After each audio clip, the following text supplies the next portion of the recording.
Bachelor point season 5 এখন দর্শকদের মধ্যে বেশ আলোচনায়। নির্মাতা কাজল আরফিন অমির এই জনপ্রিয় ধারাবাহিকটি নতুন পর্বের সঙ্গে সঙ্গে আরও জন উঠেছে। এই সিজন পুরনো চরিত্রদের পাশাপাশি নতুন চরিত্র যুক্ত হবে এমন আভাস আগেই দেওয়া হয়েছিল।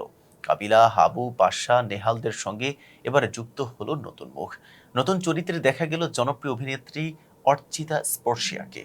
তবে শুরু থেকেই তার চরিত্রটি নিয়ে ছিল রহস্য।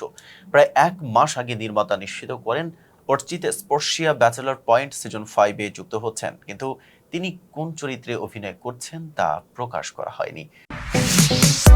Stella featuring next level.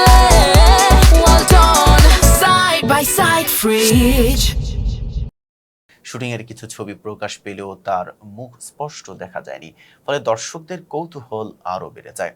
অবশেষে 11ই ডিসেম্বর মুক্তি পায় সিরিজের 7ম পর্ব, অর্থাৎ চ্যাপ্টার 7। এই পর্বেই প্রকাশ পায় সেই রহস্য। অর্চিতা স্পর্শিয়াকে দেখা যায় স্পর্শ নামের একটি চরিত্রে। তিনি ব্যাচেলর ফ্ল্যাটের উপরতলার নতুন ভাড়াটিয়া হিসেবে গল্পে যুক্ত হন। তার এই আকস্মিক উপস্থিতি গল্পে নতুন মোড় তৈরি করেছে। দর্শকদের মধ্যে শুরু হয়েছে আলোচনা। স্পর্শ চরিত্রটি গল্পে কি প্রভাব ফেলবে তা নিয়ে তৈরি হয়েছে নতুন আগ্রহ। সঙ্গে রয়েছে নতুন রহস্যের ইঙ্গিত। অভিনয়ের ক্ষেত্রে অর্চিতা স্পর্শিয়া ইতিমধ্যেই নিজের অবস্থান তৈরি করে নিয়েছেন। চরিত্র নির্বাচনে তার সচেতনতা এবং অভিনয়ের গভীরতা দর্শকদের কাছে প্রশংসিত। এই কারণে ব্যাচেলর পয়েন্টে তার ফিরে আসাকে দর্শকরা গুরুত্বের সঙ্গে দেখছেন। এতক্ষণ সাথে ছিলাম মেহেদী হাসান।